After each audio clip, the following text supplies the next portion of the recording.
I think we're better now. Till it falls off the box.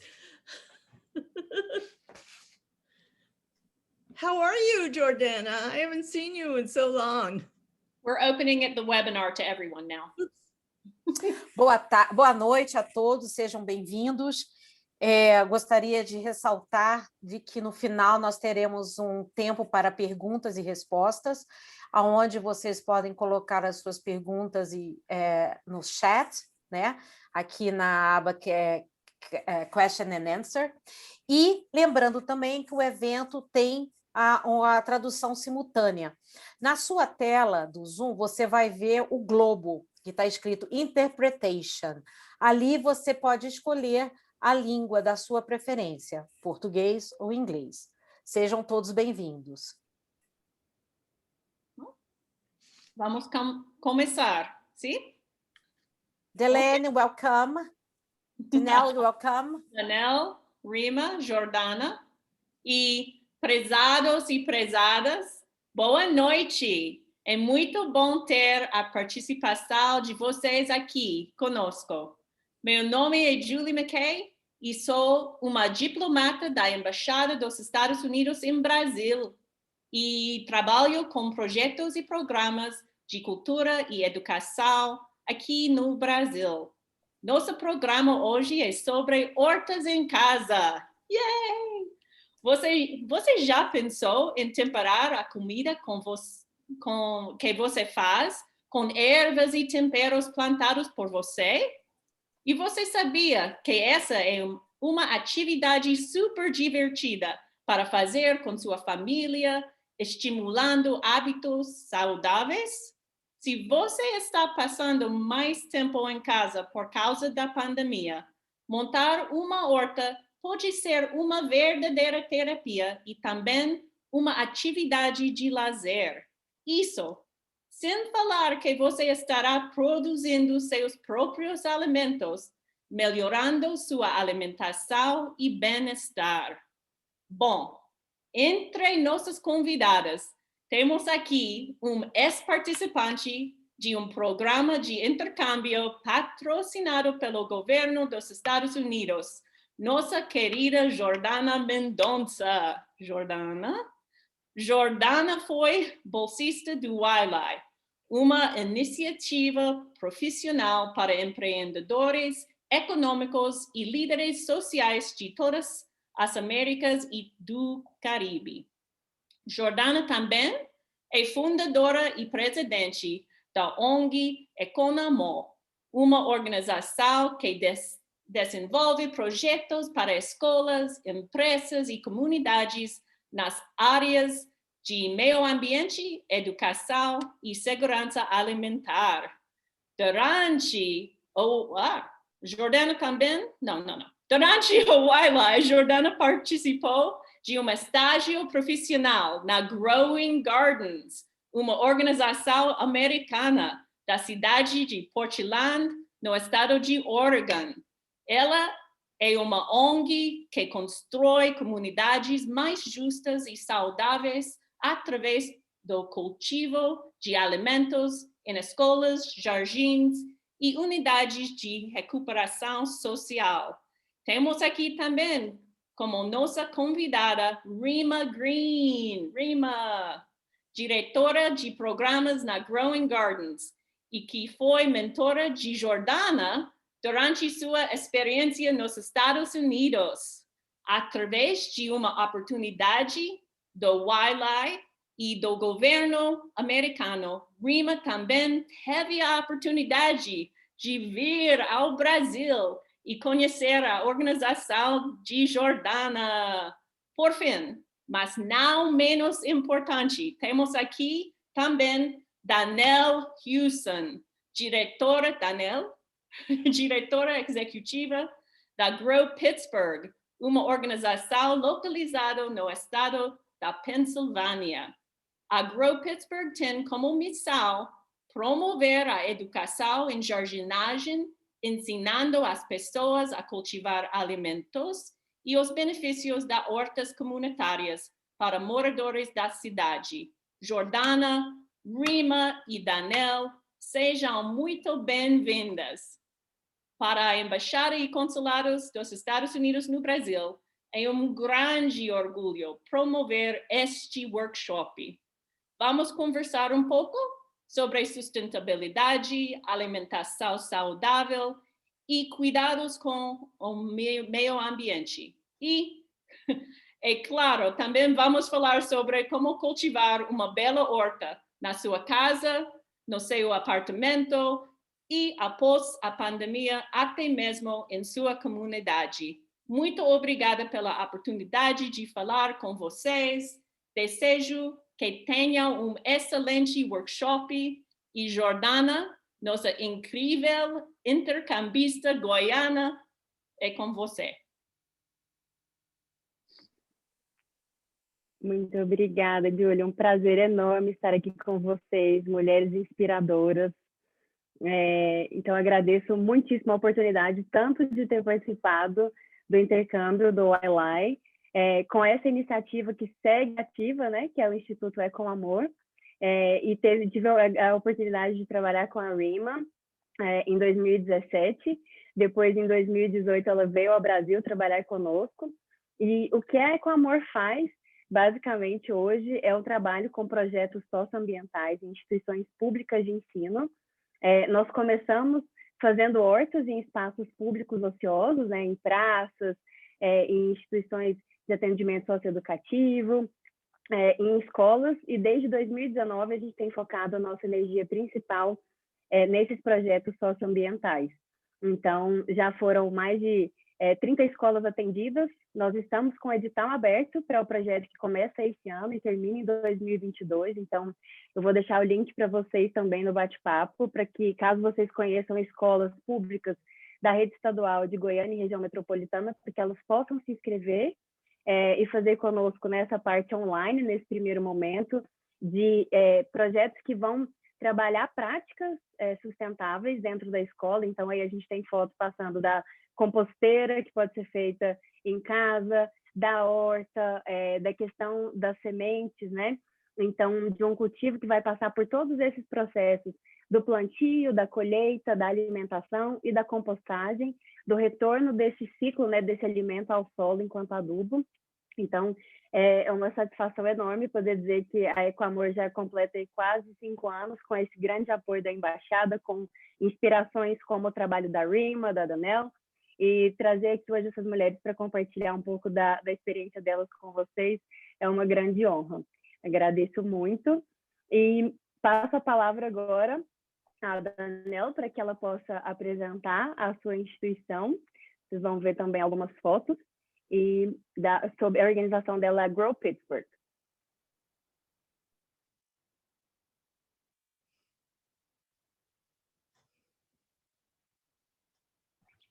Hi, thank you for having me here and allowing me to talk more about Grow Pittsburgh overall. Grow Pittsburgh, we're an urban agricultural nonprofit, and we teach people how to grow food, and we promote the benefits that gardens bring to our neighborhoods. So we do that through a variety of different ways. We do that through really 3 key programs. Our community project program, where we help communities install community gardens around the city, and we support them for 2 years, and also have an urban sustainability fund, which is a micro grant program to really support these existing programs going forward. We really want to make sure that our gardens are there to last forever, and so we want to make sure we're always checking back in with garden supply and really giving support, both technical and financial support, going forward to make sure our gardens are sustainable for years to come.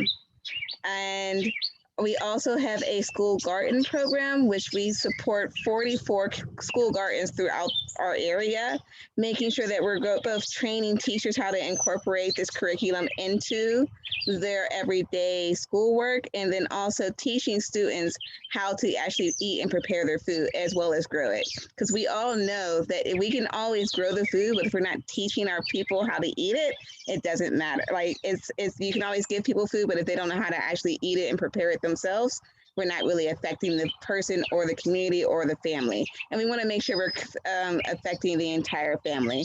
We have programs for children through adults, and making sure that that everyone's learning the importance of growing food and that they have access to fresh food going forward. And then there's also our farm education and farm sites. We have 4 urban farms that we run personally ourselves that we grow about 30,000 pounds of food. And no, it is not necessary to be a science teacher to be a part of our curriculum. We see that outdoor classrooms and garden education is important to all areas of your school day. It's from, we have science classes, we have math classes, history lessons that are all incorporated into the garden, and how you can connect close to the ground and the earth through all of your lessons. So we want to make sure that people know that growing food is really outside, it's not based in science, it's based in like connections with the earth and moving forward, and they can use that through all different aspects. We want to teach skills that are transferable through the lens of urban farming. So you're learning how to be perseverant, you're learning how to measure your own financial responsibility, as well as the sciences. And then our farm sites, we really take our food access initiatives. I would love to talk more about that. And there we're growing about 30,000 pounds of food on either, our sites are as big as an acre or small as a house lot. So about a quarter of an acre. And there we are doing all types of experiential learnings, hands-on learning for both youth and adults. We have a high school internship program, and we have a urban farmers and training, and then we have a urban farm apprenticeship program as well, where we are teaching people how to, again, those transferable skills through the lens of urban farming. We see that access to fresh food is a right, and everyone should have access to that. And I believe urban agriculture, it can be on any scale. It can be growing a tomato on your back porch or growing 30,000 pounds of produce. I think it's all important in the grand scheme of how we really look at our food system. And I will pass it on to Rima to talk more about her program. Thank you. How exciting to be here. It's good to see people from before. It's nice to see Jordana. We had so much fun in Brazil. Growing Gardens runs 3 separate programs. We run a home garden program, which works with people in their homes. And it doesn't matter if they have a yard or they have pots or they're in a community garden.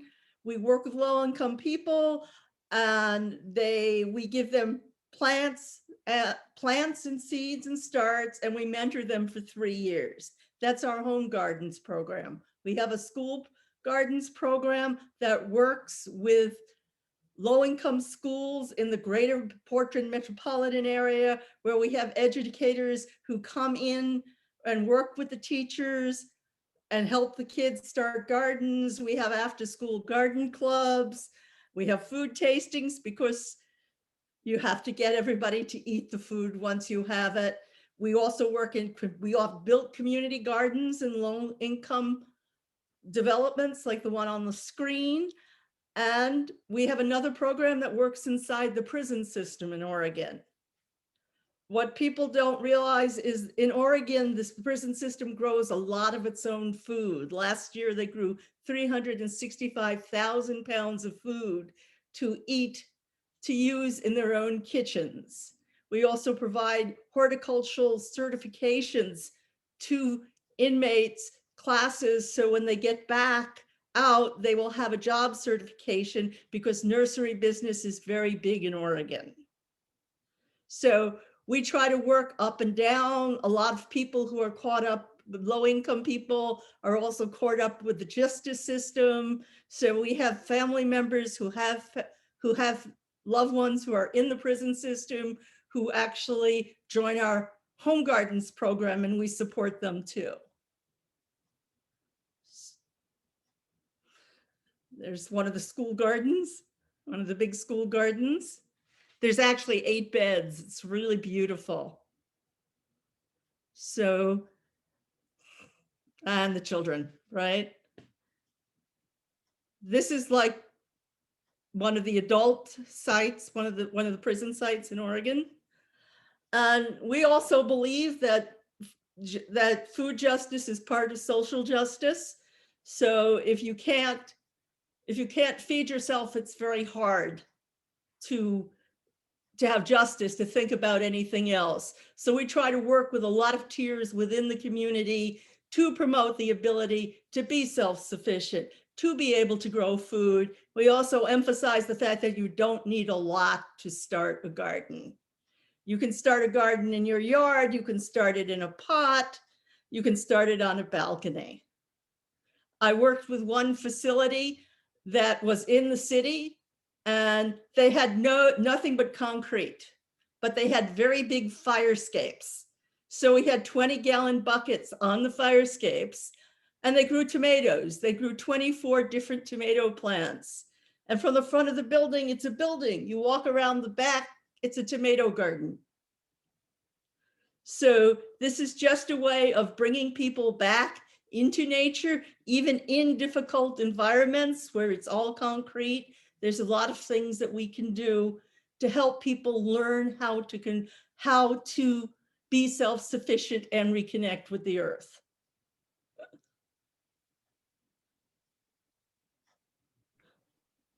We have a few tomato plants.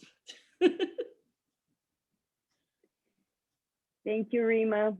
You're welcome. Nós temos aqui a primeira pergunta para trazer para a Rima sobre como as pessoas podem começar algo em casa para poder plantar sua própria comida.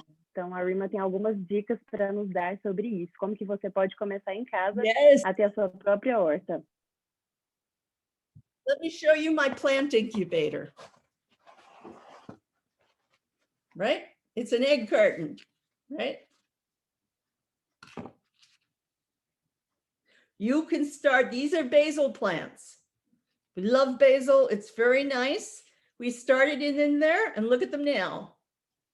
So from here, they go into a pot. And because I get so many, I have some to give away. These grow very nicely on a deck, a sunny window, or anywhere. They get to be about this big, and they're an absolutely delicious. We use them a lot of times instead of salad. Instead of lettuce in a salad, basil is really nice. It has a nice fresh taste. The other thing that you can do that is very, very good for you is sprouted seeds. Seeds are very nutritious. They have a lot of energy and they have enough nutrients in them, but they're very hard to eat, right? So we have, these are bean seeds that we started. So these are mung bean seeds, and this is a little fancy. So we started this 2 weeks ago, and these all go into salads. We do this inside the prisons and we produce a lot of it. This is very good food for you. This is a specially designed thing, you know, and it's 2 weeks. There's for this week and there's for next week. But let me show you my really favorite incubator for seeds. This one is very nice. It cost me nothing. I took it out of my neighbor's recycling. It's just a jar. So in it are radish seeds. And the container, what's keeping them in is just a plastic bag with holes punched in it. And it works just as good as that thing, which costs money. So it's very hard to see now, but they have started to sprout, and these are radishes. So they have very pretty little stems, and they're wonderful in salad. There's all kinds of seeds that you can start this way. And what I don't have is the potatoes that are growing in the deck in half of a big detergent container that we washed out and soaked. And you can put potatoes, and I don't buy seed potatoes. We just buy organic potatoes because the non-organic ones have a spray on them which stops them from having the little eyes. When they have the eyes, you can put them up and you can cut them in the ground. And in a 25-pound container, you can get dozens of potatoes. And my friend has them sitting on his deck. He only has a balcony, and he put a very nice bamboo wrap around the container so it looks like a big plant. So there's a lot you can do without spending money. It's just how ingenious you are. Plants don't care if it's a fancy pot. They're happy in plastic buckets. They're happy in cans. Whatever you have and what's available to you, you can use to get started with planting. Thank you, Rima. É interessante isso que a Rima está dizendo, que a gente comentou, né, que isso aqui seria também dicas e inspirações para que a gente pudesse plantar em casa, mas que também possam ser inspirações para que quando a gente possa voltar a se reunir, estar em comunidade, para que nós possamos construir hortas comunitárias em espaços vazios, né, próximos das nossas casas, e que a gente possa já criar essa rede de integração com essas pessoas. Então, eu passo a mesma pergunta agora para a Danele, se ela tem algo mais para compartilhar conosco a partir da experiência dela com a Grow Pittsburgh, sobre começar a plantar em casa.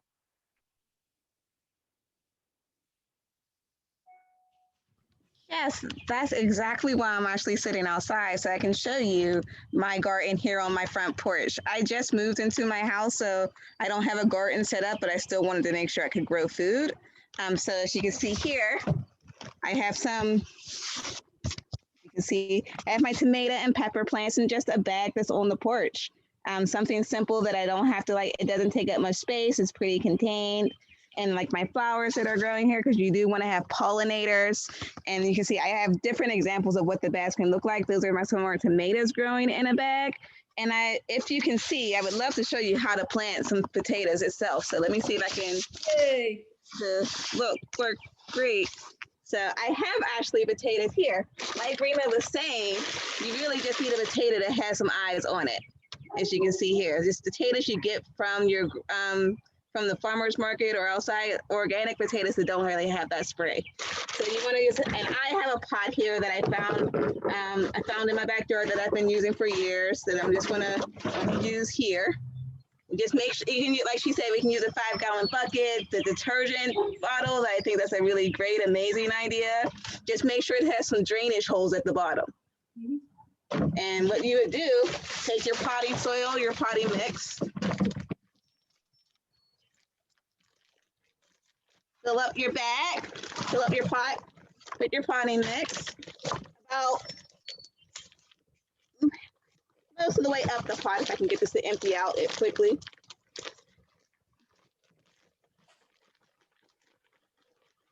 Very big pot, so I'm going to use a lot of soil in here. And then after my potatoes come out, I can actually just take this soil and use it somewhere else and plant something else in it. I'll have potatoes. You want to firm it down a little bit. Make sure you have a good ground for your potatoes. And in this size pot, I'm going to put about 5 potatoes in here. And just like set them in. So you just take your potato, set it into the soil, pack them down a little bit, get them in there.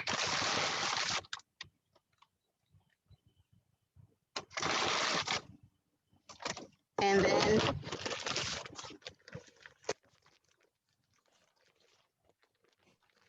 cover it with some more soil.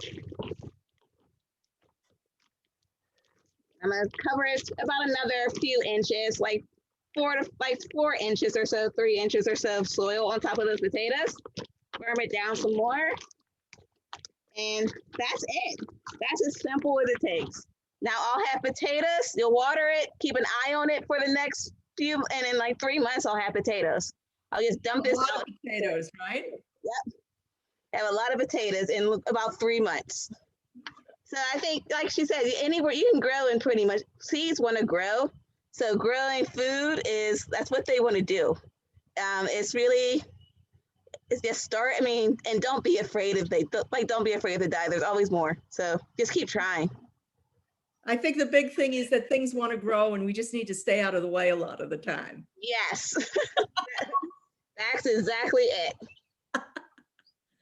So this is not expensive. This is easy to do. And, we have a lot of stuff that's growing right behind me inside my kitchen because it's good to have. Herbs are very expensive here. It's very expensive to buy herbs if you go to the store. When we talk to people about what you want to grow in terms of what is valuable, herbs are very expensive. If you want them, you can grow them, and almost everything will grow in your house or on your deck. And it's so nice to have fresh herbs and food because it's almost like a luxury. And you can take like your scraps from your food. So if you take like celery and put it in water, you'll grow more celery. You take your green onions, they'll grow more green onions. There's plenty of ways to grow food in your kitchen that are just simple and like cheap or free or something you're already using. And everything you grow is going to taste better than anything you can buy in the store.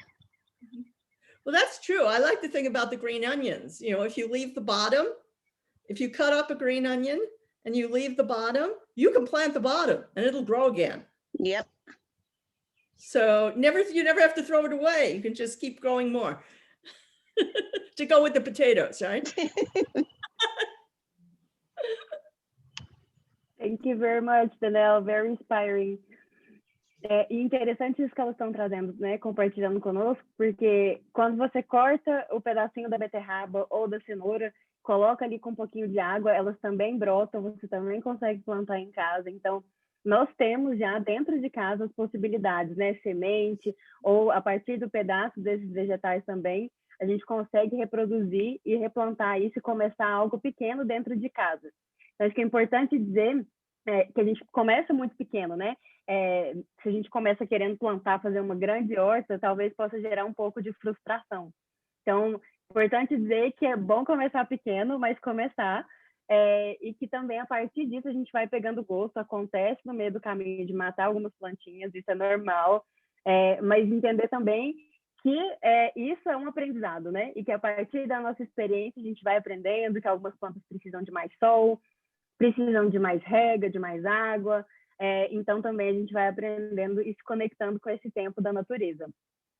Eu quero trazer agora uma outra pergunta que tem muito a ver com toda essa questão, né, do que até eu trouxe no começo, da gente fechar esse ciclo, né, de produzir, colher, se alimentar e devolver esse adubo para a terra, que tem a ver com a compostagem. Já tem até pergunta aqui no chat sobre isso, né? Então eu quero colocar aqui para vocês, acho que posso jogar aqui para a Rima. O que é compostagem, Rima? Para você trazer um pouco para a gente da sua experiência com compostagem e por que as pessoas elas devem começar a fazer a compostagem em casa. Because it's a very efficient way to supply nutrients for your plants. What compost is basically green matter, you know, the piece of the vegetable you don't eat, right? You put it in a container and then you mix it with things like straw, brown things, grass clippings, and you have this wonderful fertilizer. You're not putting anything in a landfill. You are reusing all of the stuff in your like, that's not really good. That part of the tomato wasn't any good. Into the composting, I have a little container that sits on my sink. In it goes. We're very fortunate in Portland. The city collects all of the food compost, and they have a composting plant. They sell it back to us, unfortunately. I think they should give it back to us because it's our stuff. But this is like fertilizer. This will make things grow. And it's so easy to do. It takes a little work. It's usually 1 part of green material, like vegetables, with 2 parts of brown material, which is straw or hay or dead leaves. And you let them sit for a long time, 6 months sometimes. You know, what depending, I don't know. I suspect things are faster because it's warmer in Brazil than it is here.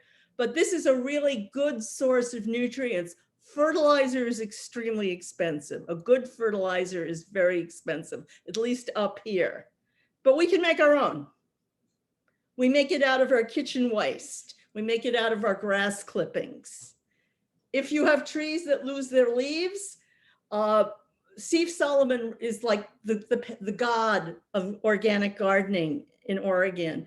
And he says he looks at all the leaves that end up in his garden, and he's horrified that people like send them to the trash. He's like, that's fertilizer. Why are you throwing it away? You should be using it. You should be composting it. And then you use it again. Otherwise, you're just throwing money out the door. And nobody wants to throw money out the door. So this is just a way to close the cycle that's very easy.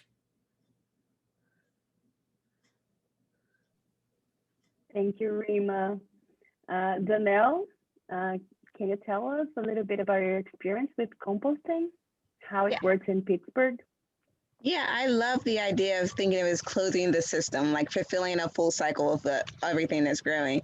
Here in Pittsburgh, we're not as lucky as Portland to have a municipal composting source. So we're all doing it on a very independent local basis. Grow Pittsburgh is creating a master composter class where there are different community gardens throughout the city that are actually taking compost from their neighborhoods to turn it into compost for their gardens and for their neighbors. So we're in the forefront of trying to make that started here in the city to make sure that our compost and the food waste, we're eliminating as much food waste as we can. We are, like, I think Rima's explained it great on how to actually make compost, but there are other ways to actually dispose of your food waste. There is worm composting where you have a worm bin and you can throw your scraps into these worms and then they eat your food and use the worm casings or the worm poop, if you will, to add fertilizer to your garden. And I think that's a great way that you can do it at home on a very limited basis. And it's super easy. It's like to keep them alive. You just throw your scraps in, making sure they have all the moisture that they need. And it's easy and doesn't smell at all. It's a great way to just do that on a small basis since we all have food scraps that need to go somewhere. If you have a little bit more space, one of my favorite ways to compost is actually chicken composting. We have chickens, so you have your eggs, but you just throw all your scraps to your chickens. And then that chicken compost is like really the best, most lush soil that you can use, like compost that you can use. And there's so much nitrogen, so much, it's very rich to return that to the soil. Because when you're growing, you're taking things out of the earth. You want to make sure you're putting things back as well. So it's a cycle. The earth is taking care of you, but you also need to take care of the earth. And the other thing about chicken waste is that it's usable as it comes out of the chicken. Most other manures that you use as fertilizer have to be cured, but what the chicken puts out is just great for the garden. Right. And if you have a little bit of space and you have a chicken in a garden, the chicken will go in and eat the bugs. Yep. We have a lot of people who have backyard chicken coops here because you're allowed to keep up to 3 chickens inside the city limits if you have a little pen for them. And they just walk around eating bugs and providing fertilizer. Here as well, we're allowed to keep, it depends on the square footage of your yard. At my garden at work, we have 5 chickens in a little pen that we just keep and throw our food scraps in. They're pretty much our pets. We take care of them, we talk to them, we get eggs, and then they just love us for throwing them food. They're super cute.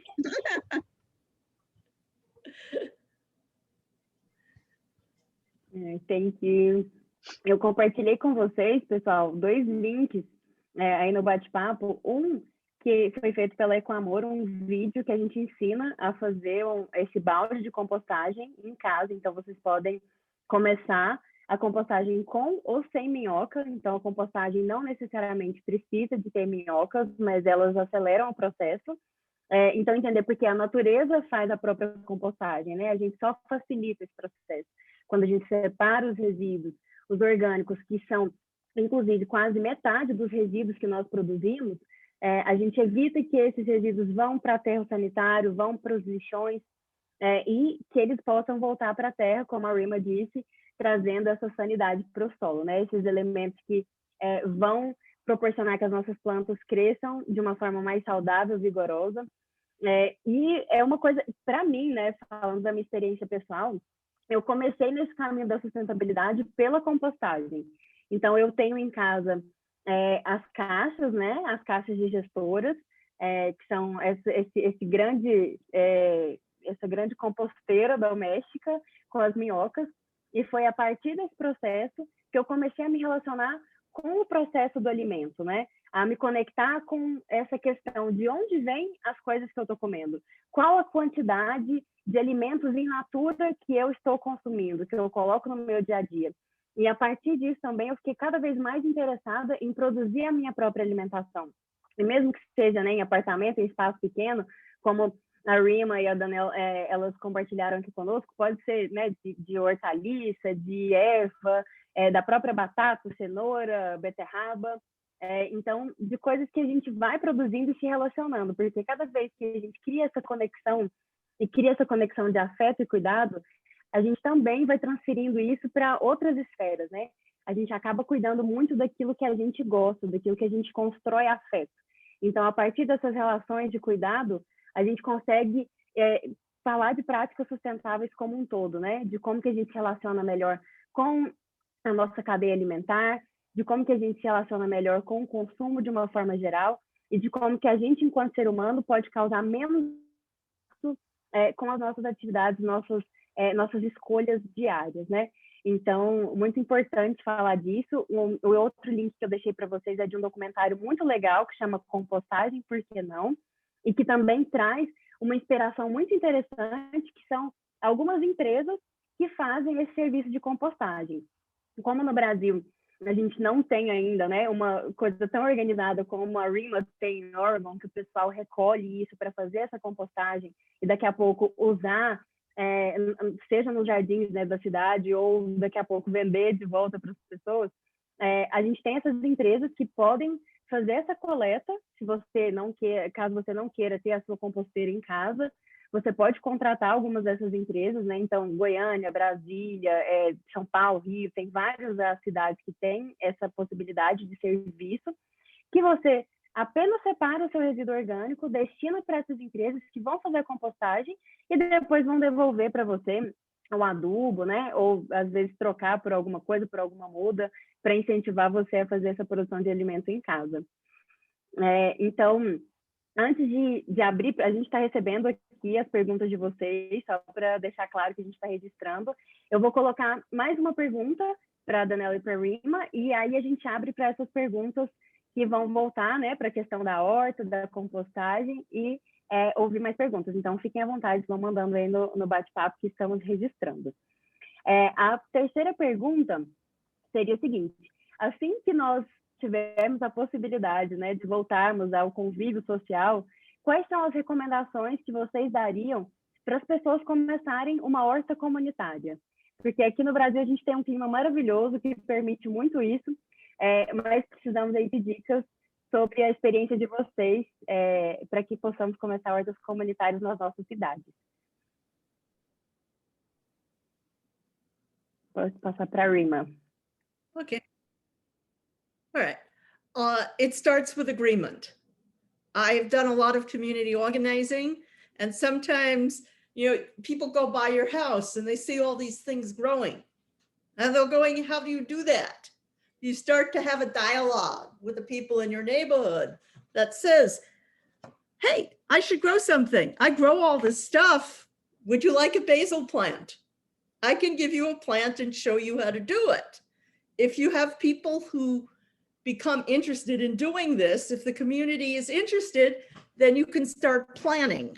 You can get together and figure out what your resources are. Is there space somewhere? A lot of times in Portland, you're not technically allowed to use the parking strips, the area between the pavement and the curb, but the city doesn't stop anybody. They don't fine you. So there's a space to put a garden. Is there an empty lot near your house? Can I find out who owns it and say, hey, I know it's yours, but would it be okay if we use this space for a garden this year? What owner wouldn't want to have a garden instead of garbage? It's nicer. He knows people will take care of your stuff. People tend to be amenable, and then it's figuring out resources you have. Do we have water? How are we going to pay for water? Where do we get seeds? What do we need to do this? And again, if you start small, even if somebody has space and you have 20 tomato plants, everybody gets some to take home. And here, fresh tomatoes, what we get in the stores often are very hard because they're commercially grown, and they're very hard things that you could pound nails with, but they're orange. But that's nothing like a fresh tomato when it comes out of the ground. That's a totally different experience. People get enthusiastic. People are afraid. I don't know how to do that. My standard comment to it is, when you start a small garden in a neighborhood, and the old ladies come out and tell you that you did it wrong, then you know you have the garden. This is how my mother did it. So there's a lot of knowledge that people have about this that maybe they're not using because of their circumstances now. And if you can get that knowledge collectively together, and you can start a garden. Churches are very often, one of the churches here gave over their rose garden to a community garden because the neighbors wanted a garden and it was an area where there wasn't a lot of green space. And the father's comment was, I think the Virgin will just be as happy looking over a vegetable field as a flowers. So there are resources. You just need to get people interested and figure out what you need to start a garden. And it doesn't need to be fancy. 2 shovels, a rake, some hand tools, and pots I find all the time. You found a pot Daniel found a pot in her yard. I took my seed thing out of the neighbor's recycling. All these, we throw away so much usable things that we could get it. What if somebody had a little palazzo area and you had like 6 big plastic pots? That's the beginning of garden if you have some water and some seeds.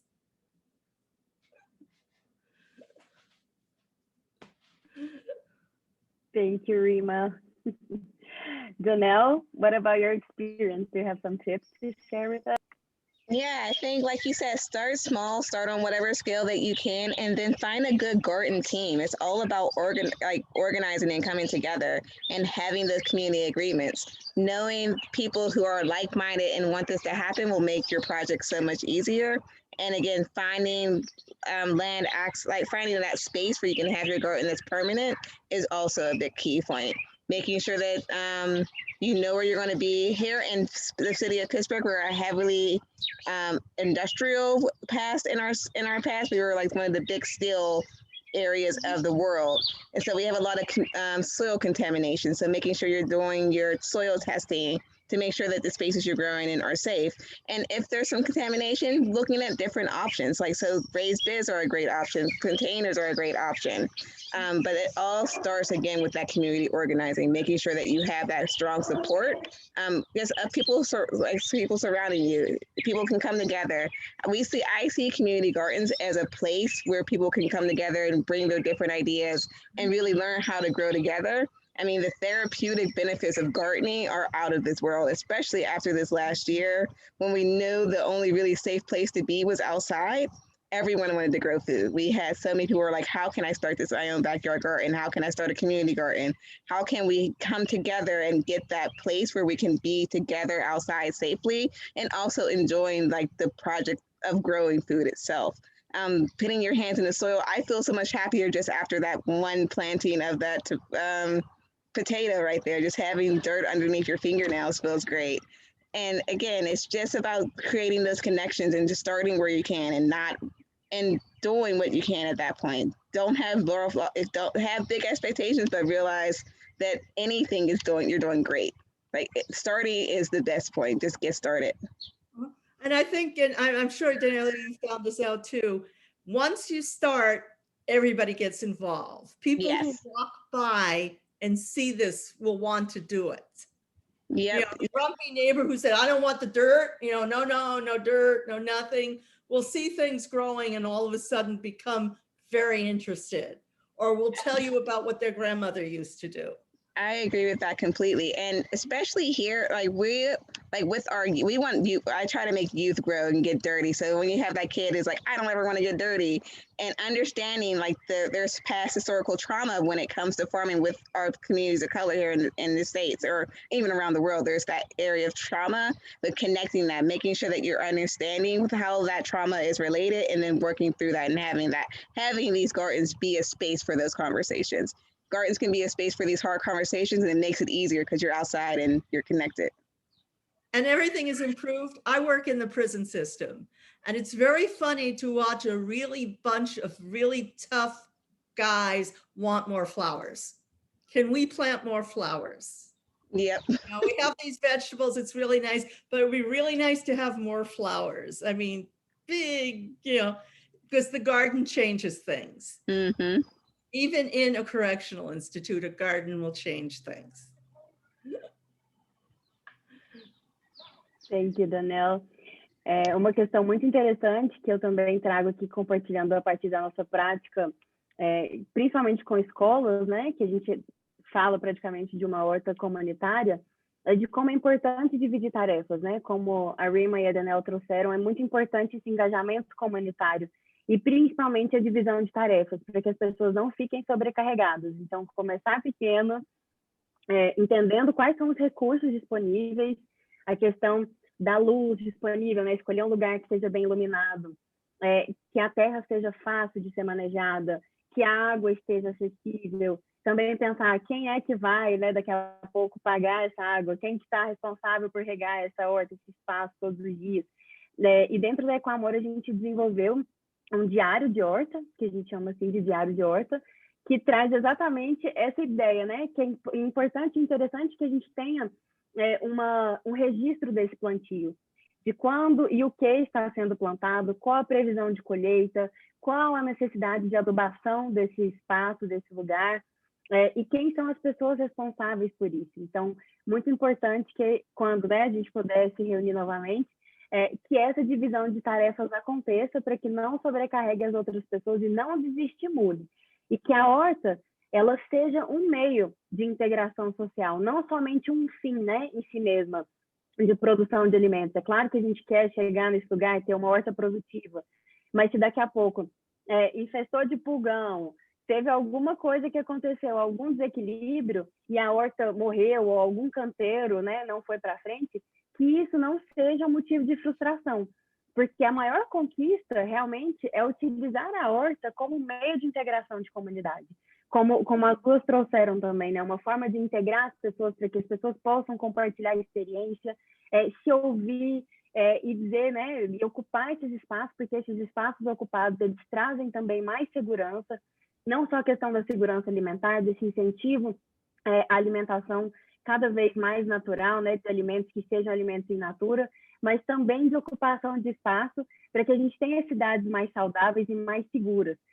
A partir desse momento que a gente cuida desses espaços públicos, né, e se reconhece também como agente de mudança, que a gente não só espere que o poder público traga soluções, claro que tem a responsabilidade, mas que a gente também, enquanto pessoas, né, da sociedade civil, enquanto agente de mudança também, nós possamos causar transformações nas nossas comunidades. Então, agradecer mais uma vez a presença de vocês. Eu vou passar aqui para algumas perguntas, então vou retomar aqui. Rima, we had some people asking you to show the egg box again. They want to take pictures. What? I'm sorry. The egg box. The what? You want a picture of it? Do you want me? Oh, here. Yeah, just. Okay. So here it is. I'm doing that. When I start seeds, because a lot of seeds do not need sun to germinate, saves humidity. But there it is. There's 12 basil plants in there. So that's a lot of basil if you think about it. Right? So that's Thank you, that. Rima.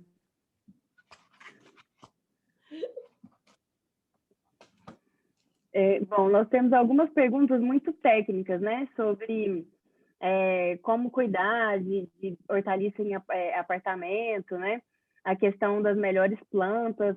Eu acho que a Rima e a Danele trouxeram alguns exemplos, né? Edible plants? Yeah, that was my question. Yeah. Edible or just plants, because everybody should have plants in their Everyone apartment. should have, yeah. Should have house plants and food plants. And there are herbs are always great to have, and like you just grow those right on your counter. Like I showed my tomato boxes and planters out here. You can find different varieties that are good for containers. You can grow it in like a 5-gallon bucket or a 5-gallon pot, and peppers as well. You can. There are things that spread, so like you don't want viney like watermelon. I'm just thinking of things like that. But you can grow a lot of things in pots. Tomatoes will actually grow down as a vine. You can put them up high in a pot, in a hanging pot, little tomatoes, like cherry tomatoes, and they will grow down. So if you have a place by a window where you have a hook, you can grow cherry tomatoes. That's easy. The other thing that's really good is, I don't know if people use chives, which are little onions there. They do very well inside. They're happier inside. And the tip is they get a very pretty purple flower on the top. The flower is edible too. It looks beautiful in a salad. Mm-hmm. So anything that's small can be grown. I do like the tomatoes. I think that looks really nice because it's a big vine. The other thing that does well in a pot is strawberries. Yes. Mm-hmm. You can grow strawberries in a pot, in a big round pot. And you can grow them in the house as long as you have a lot of sun in a window. You know? Or if you happen to have like a little balcony and you can hang it up. Yep, that'd be perfect. Yep. We had somebody who took a big pot and then put a smaller pot in it and then another pot and planted strawberries in each pot. And they cascaded down and it looked like a strawberry waterfall. And it sat on their little tiny balcony, you know, a balcony where you can't go out, you can only open the door. And they had what looked like a cascade of strawberries. So anything that's small, you know, that doesn't get really big and bushy will do fine in your house. Yep. All my kitchen herbs I keep in the kitchen on the counter right near my window. So my basil, my chives, my parsley, anything like that. So I can just grab it and throw it right into a dish. And anything you don't use goes right in the composting jar, right? Right. Compartilhando um pouco da minha experiência, eu uso muito o que eu coloco da compostagem, às vezes, né, como adubo, e sempre brota tomate. Acho que tomate é uma das coisas que mais saem. E é importante dizer que algumas dicas práticas, né? Aqui para a gente do Brasil, quase tudo que a gente for plantar em casa, ou que são plantas comestíveis, costumam precisar de pelo menos 3 horas de sol direto. Então, se você tem algum espaço dentro da sua casa, ou talvez se você tem em pequenos potes também, né, em pequenos vasos, que você possa ir mudando esses potes de lugar para que essas plantas recebam de 3 a 4 horas, idealmente. A questão da rega. Importante sempre ter um cuidado de colocar o dedo e ver se realmente a terra está seca. Porque muitas vezes a gente cria o hábito, né, de achar que tem que regar 2 vezes por dia, ou uma vez a cada 2 dias, sem realmente colocar o dedinho na terra e ver se está seco ou não. Então, esse é um ponto importante, né, de ter um nível equilibrado. Se você coloca o seu dedo e o dedo sai limpo, então aquela planta precisa de água. Mas se você coloca o dedo e ele sai sujinho, assim, fica um pouco, é porque a terra está úmida. Então, não necessariamente precisa de água ou de muita água, né? Você pode regar com uma quantidade menor. E uma outra dica super importante é de fazer a cobertura vegetal de qualquer coisa que você for plantar. Então, colocar daqui a pouco grama seca ou folha seca por cima desse vaso, né? Em cima dessa planta, dessa terra.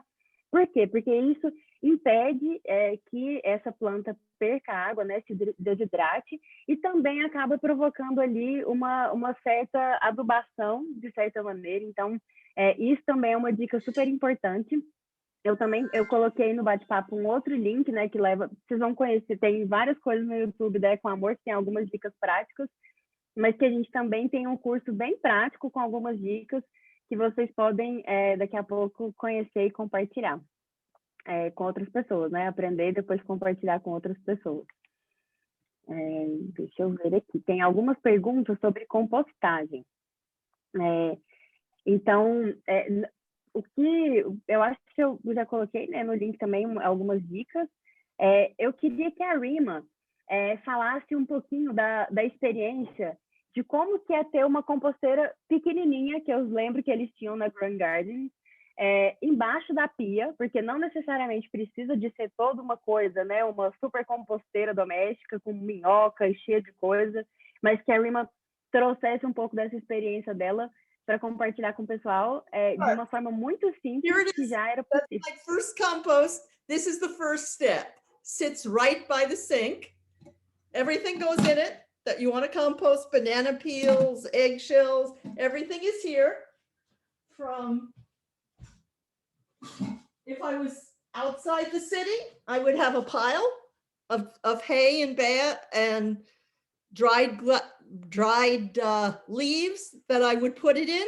And we only put vegetable in because we don't want to attract rodents and we don't want to attract raccoons. We have a lot of raccoons around here. So it goes from here, and there's a whole lot of plans for building little composting beds, little composting boxes to do composting in a small space. So you can build one out of chicken wire and used wood. As long as the wood hasn't been treated for waterproofing, you can build a little box with chicken wire sides and a lid, and that's where you can start making your compost. And there's a 3-box system, which lets it age out and it moves from box to box the older it gets, so it cures because it needs to cure. It needs to break down. And when it breaks down, it's this beautiful brown thing that smells like earth. And it's all good things. Here in Portland, we just throw it in the green bin and the city comes and takes it, which is nice. And they also compost all the leaves from all the trees on the city property. So we're very green up in Oregon.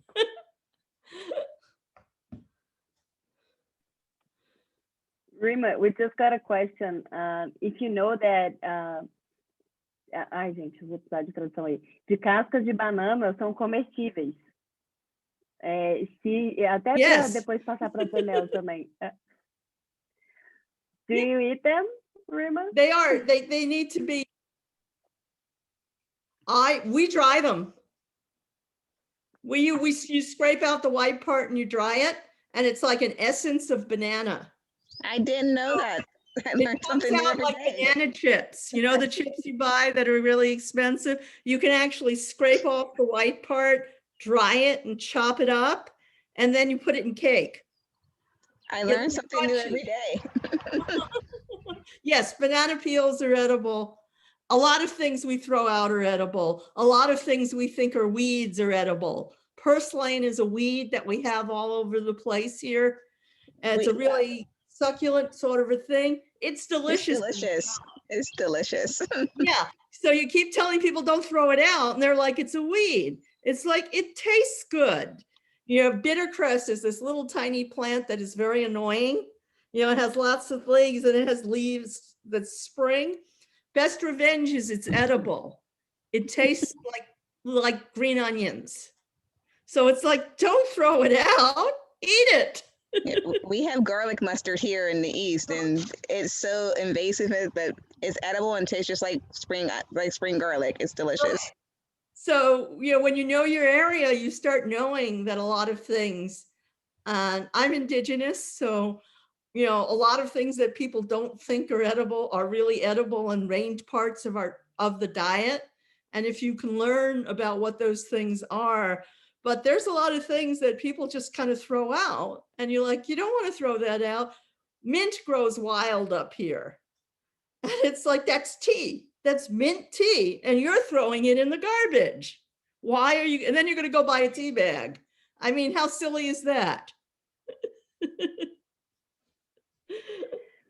É bastante interessante isso, porque essa pergunta é muito boa, Liana, porque ela fala muito da questão do reaproveitamento, né? Do aproveitamento integral de alimentos.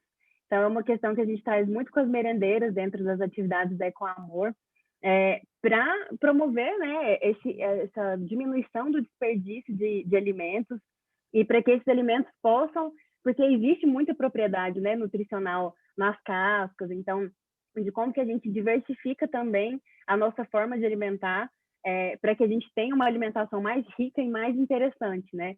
Então, muito boa essa pergunta, o que a Rima traz, né, de usar a casca de banana em bolo, farofa de banana é uma delícia, não sei como é que vocês vão traduzir farofa para o inglês, mas são questões muito interessantes aí da gente diversificar, né, deixar a alimentação mais rica. Danele, And another se thing, também if you quiser think trazer alguma about it, curiosidade. you know, when you chop up a vegetable and you have the hard end of a broccoli stick, do you throw it out or do you save it for soup? I have a bag in my freezer of all the odds and ends that when I prepare vegetables, I don't throw them out. Also chicken bones and all those kinds of things. And once a month, I take it all out and I cook it. It's all about education and teaching people how to use the different parts of the Never food. throw that stuff out. I mean, it makes wonderful broth. Homemade broth is just the best. Yeah, exactly. It doesn't have all the salt, you know, and you put in any herbs you want. But I never throw out the ends of vegetables. They don't even go in there. They just go in the freezer. É verdade, caldo de legume para sopa e também para o risoto. Para quem gosta de fazer risoto, deixar isso separadinho e fazer um caldo fica uma delícia também. Thank you, Danele. Thank you, Rima.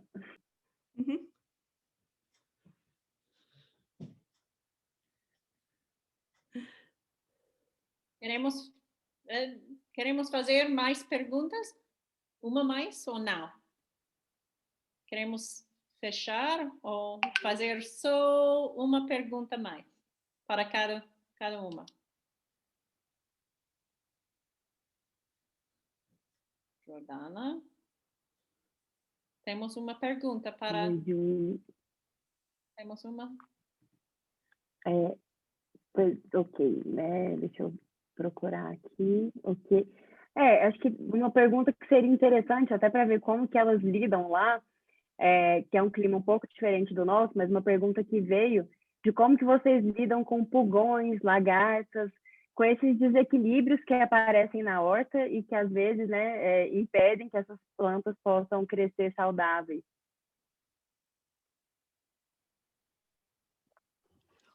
So we grow everything, or we grow without pesticides and try to grow organically as much as possible. So we're using like insecticidal soaps and other like beneficial insects that we're using in our gardens, in our greenhouse, to make sure that we are protecting against the aphids and other pests that we have in this area. A lot of it is just us going out there and picking worms and caterpillars off the plants and squishing bugs. So it's a lot of just keeping an eye out and then looking to see what beneficials and what other means we can go about using.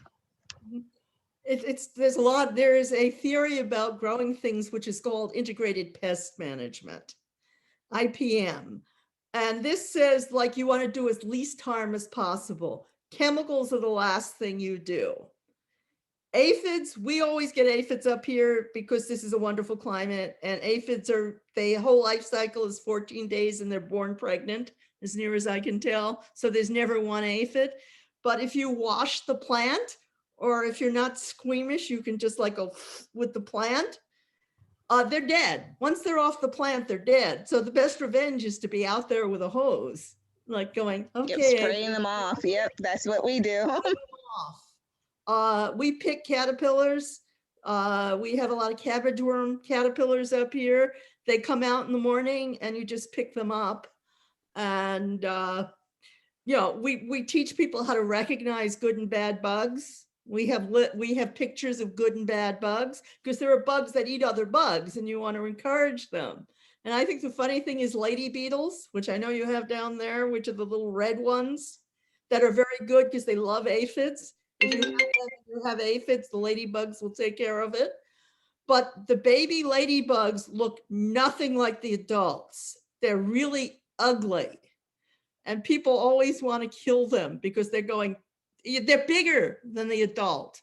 So people are like, oh gosh, what is that? Don't kill it. It's a ladybug. That's the larval stage. So a lot of it is education. And also when you're doing organic gardening, you're going to have an acceptable loss. For us, it's 10%. 10% of it, you know, traditionally everything has to make a living. So we figure 10% of this we're going to lose. because everything needs to eat. And so it won't be perfect. You said that, Jordana. It may not be perfect. There may be an aphid. There may be, but it's okay because nature is balancing. If the plant is healthy, you'll have less insect damage. And these things need to live too. So we say 10%, we will lose 10% a year to insect damage. And it is what it is. What we do in the morning, which is really good, we train people to go out in the morning and to look. Just to walk through the garden, look under leaves, look and see if anything has changed. You know, if you go out and all of a sudden one plant is really wilted, you want to see what's wrong with that plant. You know, if you go up and you pick up a leaf and you see aphids, well, you know what you're going to do that day. So just being very observant of your garden. It's great meditation to go out in the morning and just walk around the garden to look at it. But that's where you can catch it, and then you can plan what you can do. Almost everything, you know, unless you're growing on a commercial scale, you can take care of without going to chemicals. Sometimes it has to be chemicals, or you have to just take down what the crop is because it's too badly infested. But there is a little harm, a little work is not bad. We had one guy who just loved getting rid of aphids. I mean, he would go out there with a Q-tip and clean them off and thought it was meditation, right? He'd be out there cleaning aphids off of tomatoes. He liked it. He said, it's quiet, it's nice. I'm just out here, you know, taking care of things. So plan for losses and try to be as organic as possible. There is no shame in picking off cabbage moths. My fun thing was I was in the prison system and somebody brought me a caterpillar and they said, what is it? And I said, I don't know, let's look it up. So we went and we determined it was a cabbage moth, or, you know, caterpillar. So I took it and I squished it with my hand, and all these guys went, you know, oh, that's disgusting. And I'm like, hardened criminals, all of you, if you see these, kill them, please. But, you know, it's funny. So we pick them, we throw them out, we get rid of them. You know, it gets hard because we find baby rabbits sometimes. And what do you do when you have a whole bunch of little bunnies? It's really sad. You have to put them somewhere outside of the fence lines. But everything makes a living and we just try not to get in its way. Ok, infelizmente não temos mais tempo. Gostaria de agradecer a nossas convidadas, Rima, de Growing Gardens, Danele, de Grow Pittsburgh, e Jordana, de Econamor. Obrigada também a todos vocês para participar conosco esta noite. E, por favor, siga a Embaixada e Consulados dos Estados Unidos nas redes sociais para saber mais sobre outras oportunidades como este evento. Obrigada a todos. E boa noite. Bye bye. Tchau, tchau. Bye bye. Bye.